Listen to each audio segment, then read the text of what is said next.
前回までのあらすじ、キッチンの棚を取ろうとしただけなのに天井と壁がなくなってしまった。天井を頑張って作り直したのが前回までのお話。綺麗な天井が出来上がりました。今回はここからスタート。失った壁を取り戻します。かっこいい秘密兵器も使います。ぜひ最後までご覧ください。今回も1万円で取得したマイホーム。こちらをリフォームしていきます。壁と天井がなくなったキッチン。こちらの壁を作っていきます。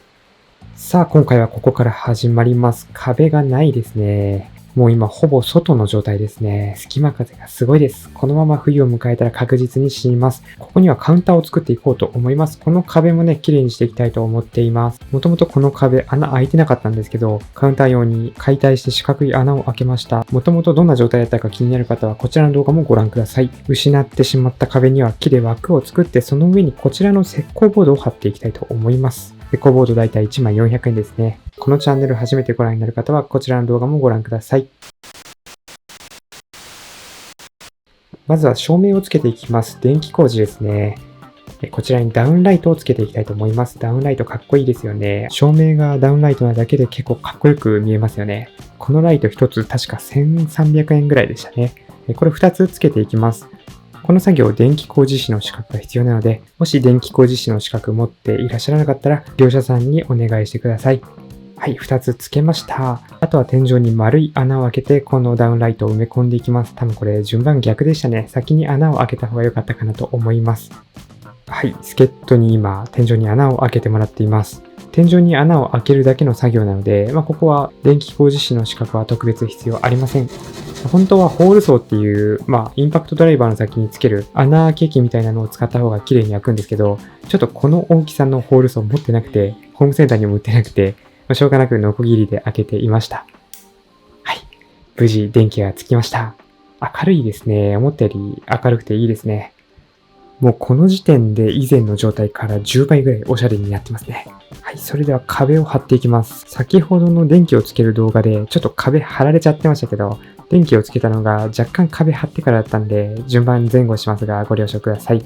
はい、どんどん壁を張っていきます。まずはですね、木で枠組みを作っていきます。この木の枠組みは天井を解体した時に出てきた廃材を利用しています。今ね、高いんですよね、木が。ウッドショックで。この家全部で100万円で仕上げようと思ってるんで、少しでも節約できればなということで廃材使ってるんですけど、あと全然廃材使えますね。問題ないですね。下地材として使うぐらいであれば問題ないです。はい。出ました。2大秘密兵器ですね。今回導入した2つの秘密兵器登場してます。まず1つ目はレーザー墨出し機ですね。垂直水平を測ることができるんですけど、今回この壁の下地がですね、垂直になっているか水平になっているかというのを測るために使用しました。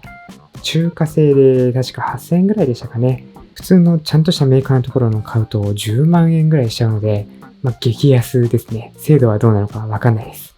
DIY ぐらいやったらいいかなと思ってます。枠組みの作成が完了したら、その中に断熱材を入れていきます。これはグラスウールといって、この袋の中にガラスの細かい繊維が入ってるんですよね。これを入れることによって、この部屋を暑さ、寒さから守ってくれるという、代物でございますよね。近代的な建物には入ってるんですけど、やっぱり古民家にはこういうの入ってないんで、どうしても冬めちゃくちゃ寒くなるんですよね。夏は風通し良くていいんですけど、断熱材隙間なく入れていきます。これ隙間空いちゃうと断熱効果が激減してしまうので、お気をつけください。断熱材入れただけでもだいぶリフォーム進んだなって感じしますよね。断熱材は今回初めて導入した電動タッカー、これでずれないように留めていきます。はい、いよいよ石膏ボードを貼っていきます。いいですね。石膏ボード貼っただけで一気に新築の現場感が出てきましたね。石膏ボードはビスで留めていきます。もうだいぶ暗くなっちゃいましたね。石膏ボードも天井のあんまり1枚しかなかったんで、翌日仕切り直しです。棚を解体してから5日目です。はい、今日は壁を張ります。ここからですね。換気扇のダクトも外しました。すっきりしましたね、ここ。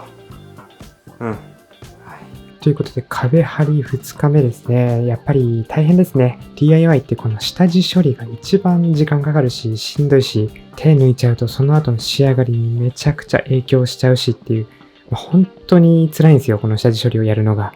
例えば同じようにこういう古い建物をマイホームとして買って DIY で直していくっっていう人は、まず最初にどこかで下地処理を含む DIY、こういう作業ですね、やってみるのがいいかなと思います。実際の DIY もほぼこういう作業なんで、壁紙貼ったりとかペンキ塗ったりっていう華やかなものばかりじゃないんで、ぜひね、こういうのを経験して自分に向いてるかどうかっていうのを見てみてください。解体してから6日目ですか？1週間ぐらい経ちました。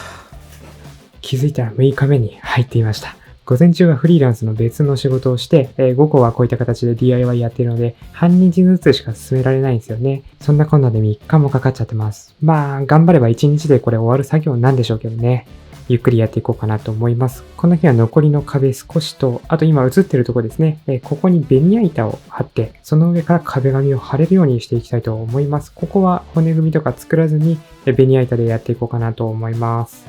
ここはカウンターの部分ですね。ちょっとカウンターの補強もしていきます。残りのちょっとした壁、ここを埋めていきます。すごい細長いところやね、細かいところが多いので、これまで使った石膏ボードの端材、再利用していきたいと思います。石膏ボードってすごい簡単に切れて、カッターナイフでも切ることができるんですよ。こんな感じで。すごい加工がしやすいものですね。木なんかよりも。カッターナイフで線を入れてやってパキッとこんな感じで折ってやると簡単に綺麗に割れます。今使っている木材もこれも全部端材ですね。もともとは天井にあった端材を使っています。おそらくこのクラスの長さの木材買ってくるとなると800円くらいするのかな、1本。節約になりますね。で、石膏ボードを貼っていきます。どうしてもね、端材使ってるんで、隙間とか空いちゃって、プロの方のようにはできないんですけど、いいでしょう。自分家なんで。自分家ぐらいね、好きにやってもいいですよね。これがもし依頼を受けて作業している、ちょっと問題かもしれないですけど、DIY はもう自分が満足いくレベルで作業していくっていうのが一番大事ですからね。ほぼ石膏ボードを貼り終えました。最後の残ってる部分なんですけど、大きなボルトが出ていたんで、ちょっとその部分穴開けないと石膏ボード貼れなさそうだったんで、ホールソーで穴を開けています。綺麗な穴が開きましたね。これうまくはまるでしょうか？いかがでしょう？うまくはまりました。あとはこいつを電動タッカーで壁に貼り付けてやれば完了です。これがまた便利なんですよね。2万円ぐらいしたんですけど、石膏ボードを押さえながら片手で打てるのでめちゃくちゃ便利です。ベニヤ板を貼っていきます。そこの壁ですね。そこの奥の壁が砂壁なので、そのまま壁紙貼るのもちょっとあれなんで、ベニヤ板を貼っていきます。で、そこ。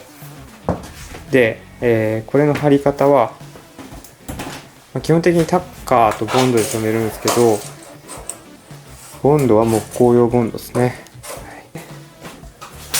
こいつでガンガン打ち込んでいくという感じですね。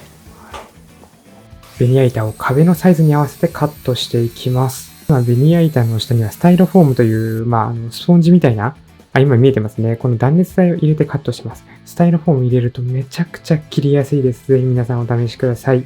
カットしたベニヤ板を実際に壁にはまるか見てみます。いかがでしょうか？はまりましたね。大丈夫そうですね。ぴったりです。この後は木工用ボンドを塗っていきます。ベニヤの方に塗っていきます。たっぷり塗りましょう。基本的にタッカーで留めるというよりは、タッカーは一時的な支えで、ボンドでくっつけていく。こちらがメインのようです。なので、ボンドはしっかり隅々までたっぷり塗ってください。今、ベニヤ板を貼ろうとしている壁は土壁なんですよ。土壁にそのまま壁紙貼ってる人っていうのも結構多いんですけど、ちょっとまだ自分そこまで土壁に直で壁紙貼るっていうのを信用できてないので、壁紙を貼る前にベニヤ板を挟んでます。全然気にしない方は壁紙直で貼っても良いのかなと思います。で、タッカーでガンガン留めていきます。いいですね、タッカー。女性一人でも全然簡単に使うことができます。で、しっかり止まる。素晴らしい。買ってよかったですね。2万円したんですけど、だいぶ作業が楽になりました。助っ人もすごい気に入ってくれてますね。しっかり壁にくっついてます。これだけちゃんとくっつけば問題ないですよね。ボンドが乾けばもう完璧かと思います。ここからはタイムラプスでご覧ください。先ほどと同じようにベニヤ板をカットして貼っていく。この作業をあと2回やっていくと。ここのスペースで使ったベニヤ板は2枚でした。2.5mm の一番薄いベニヤ板を使ったんですが、こちらもウッドショックの影響が出ていて、1枚800円ぐらいですね。高いですね。昔は600円ぐらいやったんですけどね。続いてカウンターを作っています。カウンターを支えるための枠組みを作っています。天板を乗せるための枠組みなんで、しっかり水平を取れるように調整します。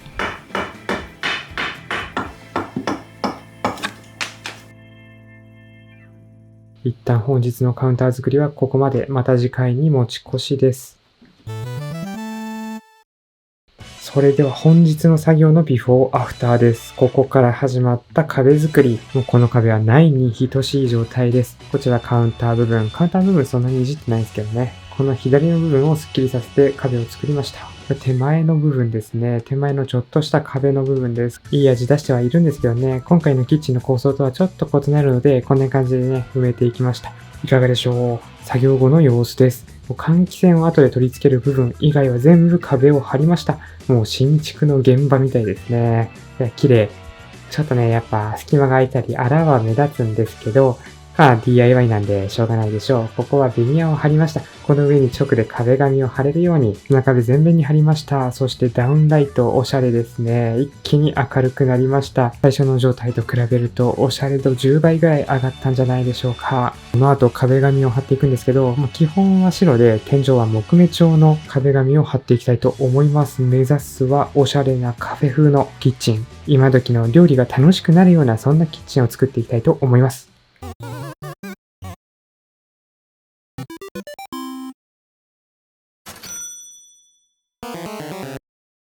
今回使った秘密兵器かっこいいですね。やっぱりこの道具使うとテンションが上がりますね。あんまりよく知らないですけど、ミッションインポッシブルみたいな、そんなスパイ映画に出てきそうですね。次回は壁紙張りか換気扇つけていきたいと思います。この後もキッチンどんどんおしゃれになっていく予定です。ぜひチャンネル登録して続きもご覧ください。